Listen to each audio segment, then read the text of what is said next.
Bonjour, bonsoir. Mon nom c'est Medar Gankam, bienvenue sur ma chaîne CSWUS, qui signifie Change Start With Us.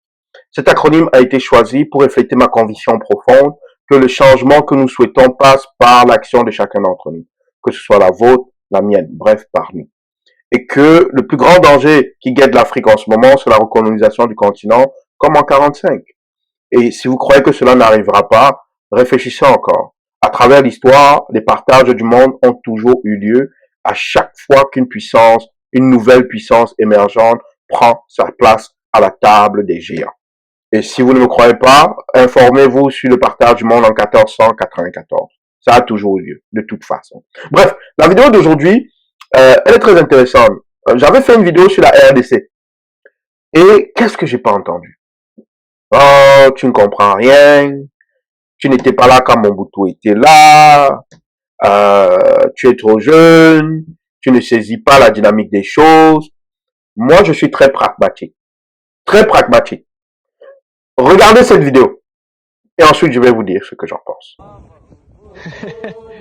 О, глянь, сколько одноразочек. Еще и поют.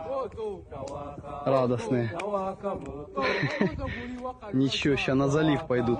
По-другому запоют.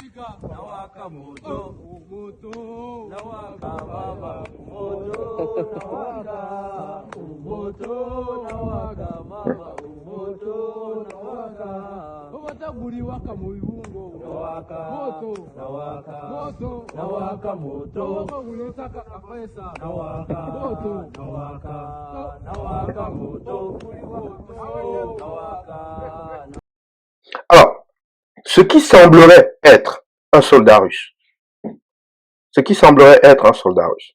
et ce qui semble être des Africains combattant pour les Russes contre les Ukrainiens.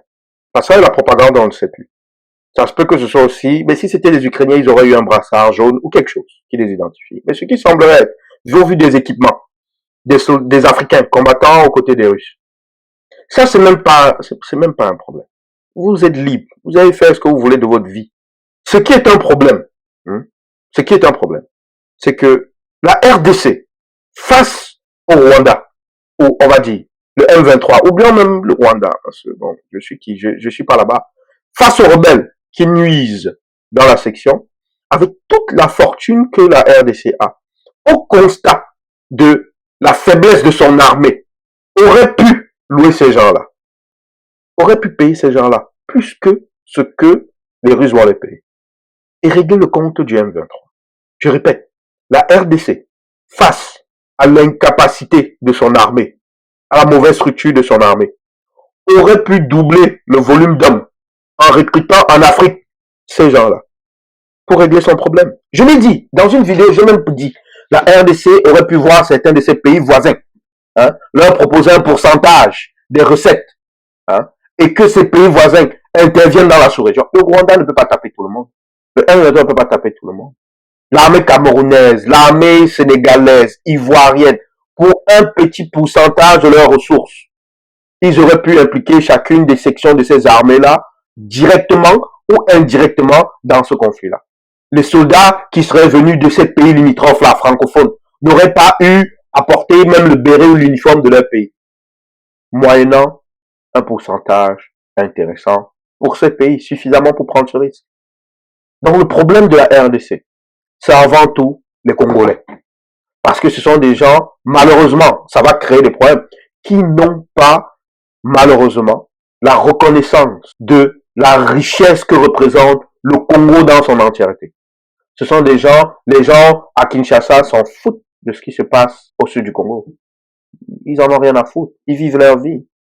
Parce que s'ils en avaient quelque chose à foutre, il y aurait eu des manifestations tous les jours. Les recrutements dans l'armée auraient explosé. Regardez quand l'Ukraine a été attaquée.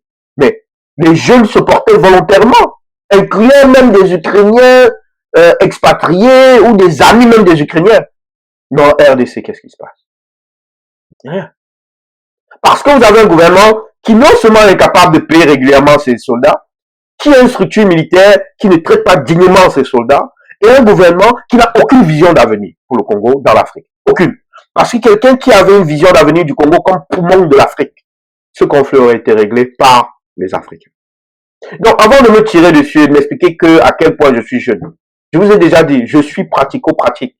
Ici, je ne viens pas avec des espoirs de solutions, de changements radicaux. Non, je vous dis clairement pratico-pratique. Il y a des choses qui peuvent être faites pour régler les conflits et les problèmes africains. Mais maintenant, si vous maîtrisez, qu'est-ce qu'on peut faire? On ne peut rien faire. Parce qu'on ne peut pas remplir un verre qui se croit plein. Quand les gens sont à Kinshasa, ils mangent bien, ils dansent la rumba. Ils vivent la fast life. Ils écoutent la vie de Fally Ipupa.